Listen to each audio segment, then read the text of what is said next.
Hello മക്കളെ, NIS study സെൻറ്ററിൻ്റെ online ക്ലാസ്സിലേക്ക് സ്വാഗതം. നമ്മളിന്ന് എടുക്കാൻ പോകുന്നത് ഹിസ്റ്ററി 25 ചാപ്റ്ററാണ് കേട്ടോ. 25ാമത്തെ ചാപ്റ്റർ ദ കോൾഡ് വാർ ഇറ ആൻഡ് ഇറ്റ്സ് പൊളിറ്റിക്സ്. കോൾഡ് വാർ എന്ന് പറഞ്ഞാൽ ശീതസമരവും ആൻഡ് ഇറ്റ്സ് പൊളിറ്റിക്സ് അതിൻ്റെ രാഷ്ട്രീയവും. അപ്പോൾ എന്തായിരുന്നു കോൾഡ് വാർ? അപ്പോൾ നമ്മൾ രണ്ട് യുദ്ധങ്ങളെക്കുറിച്ച് പറഞ്ഞു. ഒന്ന് ഫസ്റ്റ് വേൾഡ് വാർ, രണ്ട് സെക്കൻഡ് വേൾഡ് വാർ അല്ലേ. ഈ രണ്ട് വാറിന് ശേഷം ലോകം അഭിമുഖീകരിച്ച മറ്റൊരു യുദ്ധമാണ് കോൾഡ് വാർ എന്ന പേരിൽ അറിയപ്പെട്ടത്. അപ്പോൾ എന്താണ് കോൾഡ് വാർ നോക്കാം നമുക്ക്. What do you understand by cold war? അപ്പോൾ എന്താണ് ശീതസമരം അല്ലേ. അപ്പോൾ എന്താണ് ശീതസമരം നോക്കുക. രണ്ട് ലോകമഹായുദ്ധങ്ങളും നമ്മുടെ ലോകത്തിനെ തന്നെ പിടിച്ചുലച്ച അല്ലെങ്കിൽ നിരവധി ലക്ഷക്കണക്കിന് ജനങ്ങൾക്ക് ജീവഹാനി സംഭവിക്കുന്നതിനോ അതുപോലെ തന്നെ ലോക ചരിത്രത്തിൻ്റെ അല്ലെങ്കിൽ ലോക ഭൂപടം തന്നെ മാറ്റിമറിക്കുന്നതിനും കാരണമായിരുന്നു അല്ലേ. അപ്പോൾ ഇതിന് ശേഷം ലോകത്ത് നടപ്പാക്കപ്പെട്ട രണ്ട് ആശയപരമായ സംഘട്ടനങ്ങളാണ് കോൾഡ് വാർ എന്ന പേരിൽ അറിയപ്പെട്ടത്. അപ്പോൾ നോക്കുക, രണ്ടാം ലോക മഹായുദ്ധത്തെ തുടർന്ന് അമേരിക്കയും സോവിയറ്റ് യൂണിയനും ലോകത്തിലെ വൻ ശക്തികളായി ഉയർന്നു വന്നു. അപ്പോൾ രണ്ടാം ലോക മഹായുദ്ധത്തിന് ശേഷം ലോകത്തിൽ വൻ ശക്തികളായി ഉയർന്നു വന്ന രണ്ട് രാജ്യങ്ങളാണ്, ഒന്ന് സോവിയറ്റ് യൂണിയനും രണ്ട് അമേരിക്കയും. അപ്പോൾ സോവിയറ്റ് യൂണിയനും പാശ്ചാത്യ ശക്തികളും തമ്മിൽ യുദ്ധകാലത്ത് നിലനിന്നിരുന്ന സഖ്യവും സൗഹാർദ്ദവും യുദ്ധത്തോടൊപ്പം തന്നെ അവസാനിച്ചു. സോവിയറ്റ് യൂണിയൻ്റെയും അമേരിക്കയുടെയും നേതൃത്വത്തിൽ ലോകം താമസിയാതെ രണ്ട് ചേരികളായി പിരിഞ്ഞു. അപ്പോൾ ലോക മേധാവിത്വം നിലനിർത്തിയ രണ്ട് രാജ്യങ്ങളാണ് രണ്ടാം ലോക മഹായുദ്ധത്തിന് ശേഷം അമേരിക്കയും സോവിയറ്റ് യൂണിയനും. അപ്പോൾ രണ്ടാം ലോക മഹായുദ്ധത്തിന് ശേഷം ഈ രണ്ട് രാജ്യങ്ങളോടൊപ്പം തന്നെ ലോകവും രണ്ട് ശാക്തിക ചേരികളായി പിരിഞ്ഞു. അതാണ് ഒന്ന് റഷ്യയുടെ നേതൃത്വത്തിൽ സോവിയറ്റ് യൂണിയൻ്റെ നേതൃത്വത്തിലുള്ള കമ്മ്യൂണിസ്റ്റ് ചേരിയോ അതോടൊപ്പം തന്നെ അമേരിക്കയുടെ നേതൃത്വത്തിലുള്ള മുതലാളിത്ത ചേരിയോ. അങ്ങനെ ഈ രണ്ട് ചേരികളും എന്ത് ചെയ്തു എന്നറിയോ, മിക്കവാറും എല്ലാ രാജ്യങ്ങളും ഒരു ചേരിയിൽ അല്ലെങ്കിൽ മറ്റേതിൽ അണിനിരന്നു. പരസ്പര ശത്രുത വെച്ച് പുലർത്തിയിരുന്ന ഈ രണ്ടു ചേരികളോ തമ്മിലുണ്ടായ സംഘർഷങ്ങളും പോരാട്ടങ്ങളുമാണ് പൊതുവെ ഏതു പേരിൽ അറിയപ്പെട്ടത്? ശീതസമരം എന്നറിയപ്പെട്ടത്.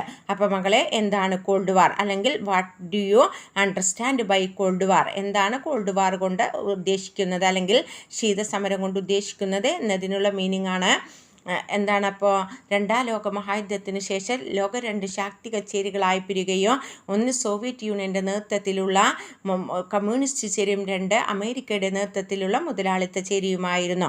ഈ രണ്ട് ചേരികളും തമ്മിൽ നടപ്പാക്കപ്പെട്ട ആശയപരമായ സംഘട്ടനത്തെയും അതുപോലെ തന്നെ സംഘർഷങ്ങളെയും പോരാട്ടങ്ങളെയുമാണ് ഏത് പേരിൽ അറിയപ്പെട്ടത്? കോൾഡ് വാർ അല്ലെങ്കിൽ ശീതസമരം എന്ന പേരിൽ അറിയപ്പെട്ടത് കേട്ടോ. അപ്പോൾ ഓക്കെ, ഇനി നമുക്ക് അടുത്ത ക്വസ്റ്റ്യൻ പറയാനുള്ളത് what do you mean by Marshall plan? എന്താണ് മാർഷൽ പദ്ധതി കേട്ടോ, അല്ലെങ്കിൽ മാർഷൽ പ്ലാൻ എന്നതുകൊണ്ട് എന്താണ് അർത്ഥമാക്കുന്നത് നോക്കാം. കമ്മ്യൂണിസത്തെ ഒതുക്കി നിർത്തുന്നതിന് വേണ്ടി അമേരിക്ക ആവിഷ്കരിച്ച സാമ്പത്തിക തന്ത്രമാണ് മാർഷൽ പ്ലാൻ അല്ലെങ്കിൽ മാർഷൽ പദ്ധതി എന്നറിയപ്പെട്ടത്. അപ്പോൾ ഒരു മാർക്കിന് നമുക്ക് മാർഷൽ പ്ലാൻ ചോദിച്ചാൽ എന്താണ്? കമ്മ്യൂണിസത്തെ ഒതുക്കി തീർക്കുന്നതിന് വേണ്ടി അമേരിക്ക ആവിഷ്കരിച്ച സാമ്പത്തിക തന്ത്രമാണ് മാർഷൽ പ്ലാൻ എന്നറിയപ്പെട്ടത്. സാമ്പത്തിക സഹായം നൽകി പശ്ചിമ യൂറോപ്യൻ രാജ്യങ്ങളെ തങ്ങളോടൊപ്പം നിർത്താൻ അമേരിക്ക ഈ പദ്ധതിയിലൂടെ ശ്രമിച്ചു.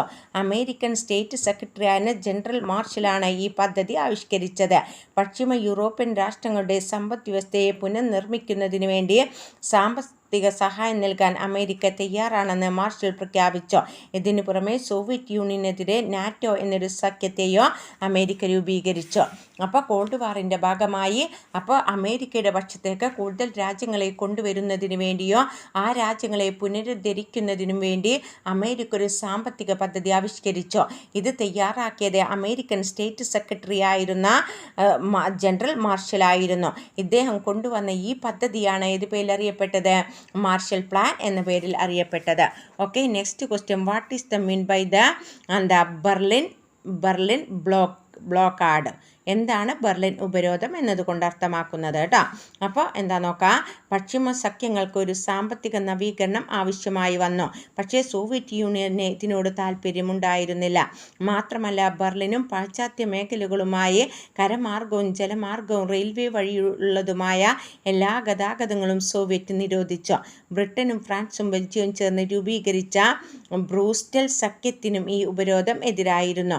ജർമ്മനിയോ മറ്റ് ഏതെങ്കിലും യൂറോപ്യൻ രാഷ്ട്രങ്ങളോ ബ്രൂസൽ സഖ്യത്തിൽ ഒപ്പുവെക്കുന്ന രാഷ്ട്രങ്ങളെ ആക്രമിക്കുന്ന പക്ഷം ആ രാഷ്ട്രങ്ങൾക്ക് ഈ വസ്തു സംരക്ഷണം വാഗ്ദാനം ചെയ്തിരുന്ന സോവിയറ്റ് യൂണിയന്റെ പേര് നേരിട്ട് പരാമർശിച്ചിരുന്നില്ലെങ്കിലോ ബ്രൂസൽ സഖ്യം യഥാർത്ഥത്തിൽ സോവിയറ്റ് യൂണിയനെതിരായിരുന്നു, ജർമ്മനിക്ക് എതിരായിട്ടായിരുന്നില്ല കേട്ടോ. അപ്പോൾ ജർമ്മനിക്കെതിരെ അഥവാ പാശ്ചാത്യ ശക്തികൾക്ക് സാമ്പത്തിക സഹായം നൽകുന്നതിൻ്റെ ഭാഗമായി ഇവർ എന്തുകൊണ്ട് മാർഷൽ പ്ലാൻ കൊണ്ടുവന്നില്ല അമേരിക്ക. അതേപോലെ തന്നെ പാശ്ചാത്യ ശക്തികൾക്ക് സാമ്പത്തിക സഹായം നൽകുന്നതിന് വേണ്ടിയോ ആ രാജ്യങ്ങളെ മറ്റു രാജ്യങ്ങൾ ആക്രമിക്കുന്നത് സംരക്ഷണം നൽകുന്നതിന് വേണ്ടിയോ സോവിയറ്റ് യൂണിയന്റെ നേതൃത്വത്തിൽ രൂപീകരിച്ച ഒരു പദ്ധതിയാണ് ബെർലിൻ ഉപരോധം എന്ന പേരിൽ അറിയപ്പെട്ടത്. ഓക്കെ, ഇനി next question, discuss the Suez canal crisis. മക്കളെ ഈ ചാപ്റ്റർ 2 ക്വസ്റ്റ്യൻ ആണ് ഇമ്പോർട്ടൻ്റ്. ഒന്ന് കോൾഡ് വാർ, അതുപോലെ തന്നെ ഇനി സൂയസ് കനാൽ ക്രൈസിസും. അപ്പോൾ നോക്കാം, discuss the Suez canal crisis during the second phase of the cold war. ശീതസമര കാലഘട്ടത്തിലുണ്ടായ സൂയസ് കനാൽ പ്രതിസന്ധി ചർച്ച ചെയ്യുക കേട്ടോ. അപ്പോൾ എന്താണ് സൂയസ് കനാൽ നോക്കാം.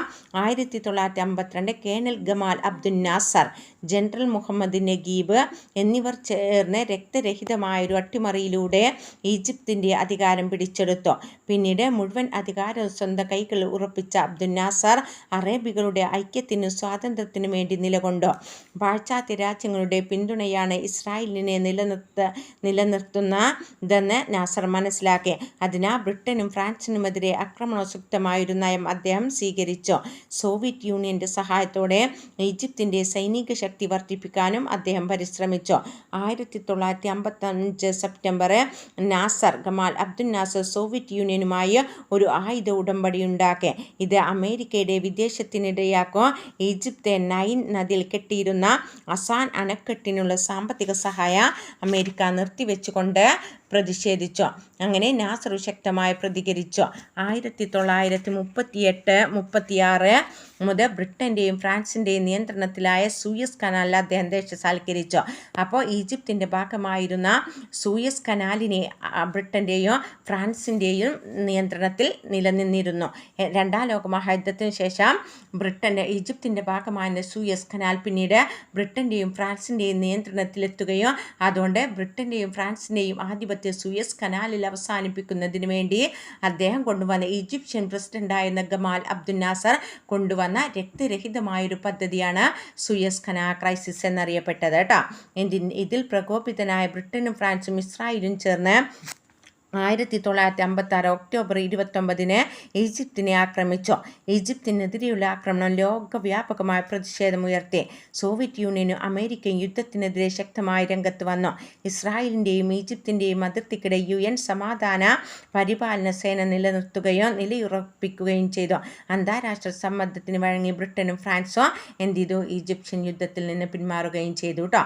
അങ്ങനെ ഈ ബ്രിട്ടനും ഫ്രാൻസിനുമെതിരെ ഈജിപ്ഷ്യൻ പ്രസിഡന്റായ ഗമാൽ അബ്ദുൽ നാസർ കൊണ്ടുവന്ന ഒരു അല്ലാത്ത ഒരു ഉപരോധ രീതിയാണ് ഏതു പേരിൽ അറിയപ്പെട്ടത്, സൂയസ് കനാൽ ക്രൈസിസ് എന്ന പേരിൽ അറിയപ്പെട്ടത്. ഓക്കെ, ഇതോടുകൂടി നമ്മുടെ ഈ ചാപ്റ്റർ തീർന്നു. ഇമ്പോർട്ടൻ്റ് ആയിട്ടുള്ള ക്വസ്റ്റ്യൻ ആൻസർ തീർന്നു. ഇനി നമുക്ക് 26ാമത്തെ ചാപ്റ്റർ അപകോളനീകരണം, അതുപോലെ തന്നെ ചൈനീസ് വാർ, അതുപോലെ തന്നെ പിന്നെ ലോങ് മാർച്ച്, ഈ കാര്യങ്ങളാണ് ക്ലാസ് എടുക്കാനുള്ളത്. അപ്പോൾ അടുത്ത വീഡിയോയുമായിട്ട് നമുക്ക് കാണാം. Okay, thanks.